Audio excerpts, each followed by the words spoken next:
Hi అండి, నేను మీ సంజయ్. మరో మంచి విషయంతో మీ ముందుకు ఎప్పుడు రెసిపీస్ కాకుండా ఈరోజు అయితే లేడీస్ అందరికీ బాగా యూజ్ అయ్యే చిన్న ఐడియాతో అయితే మేము ముందుకు వచ్చాను. అది ఏంటి అనేది వీడియో స్కిప్ చేయకుండా చూడండి. అలాగే నా డైలీ రొటీన్లో కూడా చూసేయండి. ఇంకా శనివారం కాబట్టి ఉదయాన్నే ఇంకా మామూలుగా దీపం అలా పెట్టేసుకున్నాను. ఇంకా దీపం పెట్టేసుకొని టిఫిన్ అయితే బయట తినేసాంలేండి. ఈరోజు ఇంట్లో ఏం టిఫిన్ చేయలేదు. అంటే పిల్లలకైతే నిన్నటి అన్నం ఉంటే తాళం పెట్టేసి ఇచ్చేసాను. నేను అతను ఇంకా దీపం పెట్టేసి కాస్త అలా వేరే పని మీద అయితే బయటికి వెళ్ళాము. అది ఏంటి అనేది వీడియో స్కిప్ చేయకుండా చూడండి. ప్రతి లేడీ కూడా ఖచ్చితంగా ప్రతి ఉమెన్కి అంటే పొదుపు చేయాలనుకున్న వాళ్ళకి ఇది చాలా చాలా ఉపయోగపడుతుంది. అన్నిట్లో చేయలేకపోయినా కొన్ని అయితే మనం చెయ్యొచ్చు. అది ఏంటి అంటే కొన్ని తప్పదు, కొన్నిసార్లు సిచ్యువేషన్ మనకు అనుకూలించదు కాబట్టి చెయ్యాలి. అయితే ఇప్పుడు నేను ఈ చిన్న విషయం ఎలా సేవ్ చేసుకోవాలి మనీ ఏంటనేది ఈ విషయంలో షేర్ చేస్తాను మీతోని. ఫస్ట్ అయితే మన దగ్గర పాత పట్టీలు చాలా ఉంటాయి. అంటే కొంతమంది 2 చేతులు 3 చేతులు డిలికెట్గా పల్చటివి కొనుక్కుంటూ ఉంటారు. కొంతమంది స్ట్రాంగ్గా థిక్గా కొనుక్కుంటూ ఉంటారు. నేనైతే నా దగ్గర ఒక 15 సంవత్సరాల నుంచి ఒక జత పట్టీలు అయితే ఉన్నాయి. అవి అమ్మ పెళ్ళికి పెట్టింది. అలాగే నేను ఒక 2-3 సార్లు అయితే రీసెంట్గా చాలాసార్లు పట్టీలు చేస్తూ ఇలాంటి పని నేను చేస్తూ ఉంటాను. కాకపోతే ఈసారి ఏంటంటే మీతో షేర్ చేసుకుందాం, మీకు అందరికీ ప్రతి హౌస్ వైఫ్కి ఇది ఉపయోగపడుతుంది కదా అని చెప్పి వీడియో మీతో షేర్ చేస్తున్నాను. పట్టీలు అనేది ఉంటూ ఒక దగ్గర మనకి ఏంటంటే తెగిపోతే సరే ఇంకా మార్చేద్దాం, ఇవి మనకి ఇంకా అతికినా ఉంటుందో ఉండదో, పాతగా కనిపిస్తాయి, అక్కడ నల్లగా ఉంటుంది అని చెప్పేసి చాలామంది పక్కన పడేసి లేదా బంగారం షాప్కో వెండి షాప్కి వెళ్ళి మార్చేస్తారు. ఏంటవుతుందంటే మనం ఇచ్చినప్పుడు ఒక రేట్ చెప్తారు వెండి, వాళ్ళు కొనేటప్పుడు ఒక రేట్ చెప్తారు అనమాట. వాళ్ళ ఐటమ్ మనం కొనేటప్పుడు సగం రేట్ కూడా కట్టరనమాట. అదని తరుగని అలా ఉంది, ఇది కలిసిపోయింది అది కలిసిపోయిందని చాలా వరకు మనం మోలీ చేస్తూనే ఉంటారు. వెండి ఐటమ్స్ కొంటే ఎక్కడ కూడా పర్ఫెక్ట్గా ఇస్తారనేది ఉండదు. అయితే మేమేం చేసామంటే పట్టీలు మారుద్దామా ఏంటని ఆలోచించి నాకు తెగిపోయాయి అనమాట. మేము ఇతను ఏమన్నారంటే పట్టీలు మార్చొద్దు, మనం పూర్ణ మార్కెట్ వెళ్దాం, అక్కడ ఒక దగ్గర అతికించేసి వాళ్ళే మనకి పాలిష్ చేసి ఇచ్చేస్తారు. పాతకాలంలో ఏంటంటే పాలిష్ చేస్తే అక్కడక్కడ చిన్న కలర్ అని ఉంటుంది కదా పట్టీల్లో, ఆ కలర్ పోయేది. కానీ వీళ్ళేంటంటే ఇప్పుడు కొత్త పద్ధతి అనమాట. చూపిస్తున్నాను కదా, బాక్స్లో వేసేస్తారు నీట్గా. నా దగ్గర ఒక జత పట్టీలు అయితే తెగిపోయి అవి అతికేసి వాళ్ళు నీట్గా క్లీన్ చేసేసి ఆ బాక్స్లో అయితే వేసేసారు. ఆ బాక్స్లో వేసేస్తే పట్టీలన్నీ చాలా కొత్తగా అయిపోయాయి అనమాట. అదే పట్టీలు మార్చుకుంటే ఎంత డబ్బులు వేస్ట్ అవునని అనిపించింది నాకు. మా అమ్మ ఇచ్చిన పట్టీలు పెళ్ళికి పెట్టుకునేవి ఇంతవరకు అవి అలాగే పాలిష్ చేయించడం, జాయింట్లు చేయడం, అలాగే నేను ఇంట్లో కడగడం అలా చేస్తూ వాడుతూ వచ్చాను ఈ 15 సంవత్సరాలు. కాకపోతే బాగా చిన్న ముక్కలు అయిపోయి పడిపోతున్నాయి, మార్చేద్దామా అని అనుకున్న థాట్లో ఈలోపు అతను వద్దు ఇలా చేద్దాము చూద్దామని చెప్పేసి అనుకున్నాము. అయితే ఇక్కడికి వెళ్ళి అతనికి ఇచ్చిన తర్వాత అతనైతే చూసి అన్నాడు, ఈ చిన్న సన్నం పట్టీలు అయితే ఒక 6 నెలలు సంవత్సరం అయితే ఉంటాయండి. ఇంకా నేను మా మ్యారేజ్ పట్టీలు అన్నాను కదా, అవి అయితే ఖచ్చితంగా 2 years మీరు వాడుకోవచ్చు అని చెప్పారనమాట. చూడండి, మనం ఇలా చిన్న ఐడియాలతో మన డబ్బులు అనేది సేవ్ చేసుకోవచ్చు. అదే నాకు ఈ పట్టీలు అన్నిటికి కలిపి పాప 2 జతలు, నా 2 జతలు, ఇవన్నిటి కలిపి మాకు 500 అయ్యింది. అదే మార్చుకుంటే ఎంత వెండి వేస్ట్ అవును చూడండి. అదే చెప్పాను కదా, మనం ఇచ్చేటప్పుడు ఒక రేటు, వాళ్ళు తీసుకునేటప్పుడు ఒక రేటు చేస్తారు వెండి వస్తువు ఏది కూడా. ఈ పట్టీలన్నిటికీ కూడా మాకు 500 అయ్యింది. చక్కగా పాలిష్ చేసేసి కొత్త పట్టీలాగా ఉన్నాయి. చాలా చేయవచ్చు. అతని చేతిలో ఉన్నాయి చూస్తారా, అవి నావి పెళ్లి పట్టీలు అనమాట. అక్కడక్కడ చిన్న జాయింట్లు అయితే వదిలేసాయి, చక్కగా అతికించేసి తీసుకొచ్చేసాను. చాలా హ్యాపీ అనిపించింది. అంటే మార్చడానికి మా ఇద్దరికి మనసు ఒప్పలేదు, కానీ చాలా బాగున్నాయి పట్టీలు. ఇంకా ఈరోజు నా డైలీ రొటీన్కి అయితే వస్తే ఈరోజు ఒక రెసిపీ చేశానండి, వంకాయ ముద్దపెట్టి, అది వంకాయ ఫ్రై అనమాట. కాకపోతే ఈ వంకాయలకి ఏంటంటే పెద్ద వంకాయలు ఉంటే బాగుండు, కాకపోతే నా దగ్గర చిన్న వంకాయలు ఉన్నాయి కాబట్టి చిన్న వంకాయలతో ఈ రెసిపీ నేను మీతో అయితే షేర్ చేసుకుంటున్నాను. ఇవి ఏంటి అంటే పెద్ద వంకాయలతో చేసుకుంటే చాలా అందంగా కనిపిస్తాయి, బాగుంటుంది కూడా. టేస్ట్ ఏమీ మారదు, కాకపోతే కాస్త అందంగా కనిపిస్తాయి అంతే. అది చూడడానికి లుక్ వైజ్గా కూడా బాగుంటుంది పెద్ద వంకాయలు అయితే. చిన్న వంకాయలు అయితే మనకి చూడడానికి అంత లుక్ రాదు, కానీ టేస్ట్ మాత్రం 2 ఒకటే ఉంటాయండి. కాకపోతే నాకు టేస్ట్ ఇంపార్టెంట్ కాబట్టి, తినడానికి బాగుండాలి కాబట్టి చిన్నదైతే ఉంది పెద్దదైతే ఉన్నాయని చెప్పేసి వంకాయలు అయితే చేసేస్తున్నాను. మీరు ఇలా ఫ్రై చేయండి, సూపర్గా ఉంటుంది అన్నమాట. ఇంకో రకంగా కూడా మనం వంకాయలు అనేది ఫ్రై చేసుకోవచ్చు.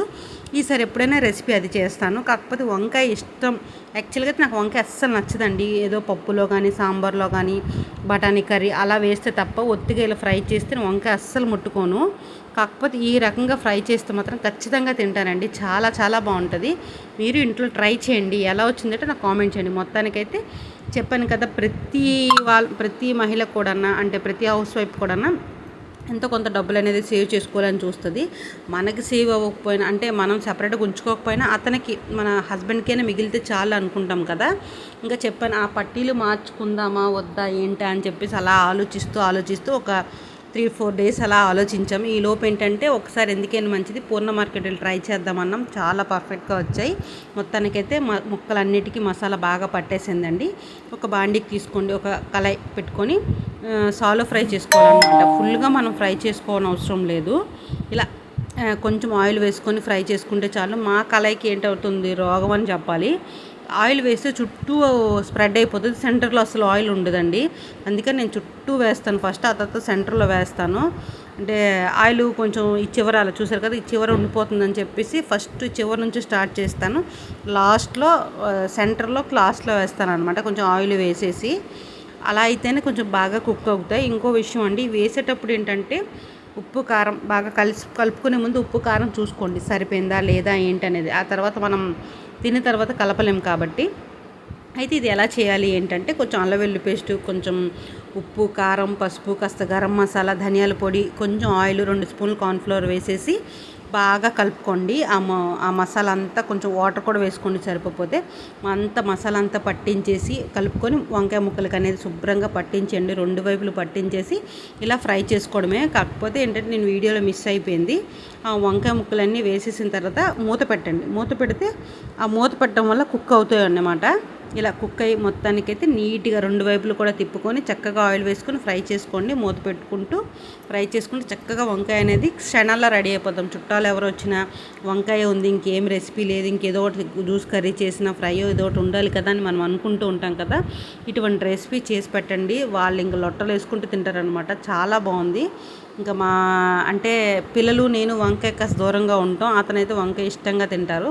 వంకాయలో ఒక్కొక్కలా చేస్తూ ఉంటాను అనమాట. ఇంకా పిల్లలకి అంటున్నాను అక్కడ ఫాస్ట్గా తినేయండి, నాకు మిషన్ పని చాలా ఉంది, నేను మిషన్ పని చేసుకోవాలి కదా అని చెప్తున్నాను. అయితే వాళ్ళకైతే పెడుతూ, ఈ వేసవికాలం వంట కాస్త మంట అవుతుందండి. ఎంత చెమటగా ఉంటుందో తెలీదు. అసలే మా వంటగదికి వెంటిలేషన్ చాలా తక్కువ. అంత ఆవిరంతా ఇంటికే వస్తూనే ఉంటుంది. చాలా వేడిగా ఉంటుంది. మొత్తానికైతే వేడి వంకాయ ఫ్రై అయితే రెడీ అయిపోయింది అండి. మీరు ట్రై చేయండి. ఇది సాంబార్, రసం సూపర్గా ఉంటుంది అనమాట. సాంబార్ రసం మళ్ళీ పప్పుతో కాంబినేషన్ అంత బాగుండదు, కానీ సాంబార్ రసంతో మాత్రం చాలా బాగుంటుంది. మీరు ట్రై చేయండి. చూసారు కదా ఎంత బాగా ఫ్రై అయ్యాయో. ఇంకా మధ్యాహ్నం వేడివేడి అన్నంలో మనం ఇలా ముక్క చింపేసి, అదే చిదిపేసి ఒత్తుకొని తింటే చాలా బాగుంటుంది. ఇంకా మధ్యాహ్నం పిల్లలకి ఈవినింగ్ ఏదో ఒకటి చేయాలి కదా, ఇంకా సమ్మర్ కాబట్టి, హాలిడేస్ వచ్చాయి కాబట్టి ఈ రెసిపీ చేయాలి. ఇది రెసిపీ అంటే జ్యూస్ అండి, అంటే బనానా మిల్క్ షేక్ అనమాట. అది అందరికీ తెలిసి ఉండొచ్చు. కాకపోతే ఈరోజు అయితే నేను బనానా మిల్క్ షేక్ కూడా పిల్లల కోసం చేశాను. ఇంట్లో నిన్న వినాయకుడి పూజ చేశాను కదా, మగ్గిపోయి ఉండిపోతున్నాయి. అంటే వేడికి కలర్ చేంజ్ అయ్యాయి అరటిపళ్ళు అనేది. కాకపోతే మా పిల్లలు ఏంటంటే అరటిపళ్ళు ఇలా మచ్చలు వచ్చినా, ఇలా నల్లగా ఉన్నా, బాగా పండిపోయినా తినడానికి అంతగా నచ్చరు. వాళ్ళకన్నీ తెలివితేటలు ఉంటే మనకెన్ని తెలివితేటలు ఉండాలి చెప్పండి. వాళ్ళు పడేయడానికి ఆలోచిస్తూ మనం అది ఎలాగోలా వాళ్ళ కడుపులోకి వెళ్ళాలని చూస్తాము. ఇంకా నేనైతే ఇంక ఈ బనానాని ఇలా కాదని చెప్పేసి ఇంక స్కూల్ నుండి వచ్చి అన్నం తినేసిన తర్వాత మధ్యాహ్నం కాస్త ఇలా బనానా షేక్ అయితే చేసి ఇచ్చాను. అరటిపళ్ళు బాగా ముగ్గిపోయినవి బాగా కట్ చేసేసుకొని, చిన్న చిన్న ముక్కలుగా కట్ చేసుకొని, కాస్త పంచదార, జీడిపప్పు, బాదం పప్పు వేసుకొని మిక్సీ పట్టుకోండి. అరటిపళ్ళు మాత్రం బాగా స్మాష్ అయిపోవాలండి. జీడిపప్పు, బాదం పప్పు అక్కడక్కడ ముక్కలుగా ఉన్నా పర్వాలేదు, కానీ అరటిపళ్ళు మాత్రం బాగా మెత్తగా అయిపోవాలన్నమాట. మెత్తగా అయిపోయిన తర్వాత అందులోకి కాచి చల్లార్చిన పాలు వేసుకోండి. చాలామంది జ్యూస్ షాపులలో అలా ప్యాకెట్ పాలే వేసేస్తారు. కాకపోతే నేను ఇక్కడ మరగబెట్టి చల్లార్చిన పాలు అయితే వేసేసుకున్నాను. వేసి మెత్తగా మిక్సీ చేసేసి దాని పైన మరొక గ్లాస్లోకి సర్వ్ చేసుకొని, పైన జీడిపప్పులు, బాదం పప్పులు వేసుకొని కాసేపు ఫ్రిడ్జ్లో పెట్టుకుని తాగితే సూపర్గా ఉంటుందండి. చాలా చాలా బాగుంటుంది. పిల్లలకు కూడా చాలా హెల్దీ. సమ్మర్లో ఇటువంటి చాలా జ్యూస్లు అయితే మీకు షేర్ చేస్తాను. ఇంకా ఎలా ఉంది ఏంటని అడిగితే ఇతను రివ్యూ చేస్తున్నారనమాట, సూపర్గా ఉందని. మీరే అంటే అతను వద్దు నాకు వీడియో తీయకు అన్నారు. పర్వాలేదు చెప్పండి అని చెప్తున్నారు, బాగానే ఉందని చెప్పేసి. ఈరోజు రెసిపీస్ అయితే చూసారు కదా, బనానా మిల్క్ షేక్ చేశాను, అలాగే వంకాయ ఫ్రై కూడా చేశాను. మీరు ఇంట్లో ట్రై చేయండి. ఈ 2 రెసిపీస్ కూడా సింపుల్గా చేసుకోవచ్చు. ఎలా వచ్చిందేటో నాకు కామెంట్ చేయండి. ఇంతవరకు వీడియో స్కిప్ చేయకుండా నా వీడియో ఫుల్గా చూసినందుకు చాలా థ్యాంక్స్ అండి. అలాగే నన్ను ఇంకా సపోర్ట్ చేస్తే ముందు ముందు ఇంకో వీడియోస్ చేయడానికి నాకు మోటివేషన్గా ఉంటుంది. వీడియో నచ్చితే లైక్ కొట్టండి, షేర్ చేయండి, ప్లీజ్ సపోర్ట్ చేయండి. రేపు వీడియోలో మళ్ళీ కలుసుకుందాం. ఓకేనండి, బాయ్.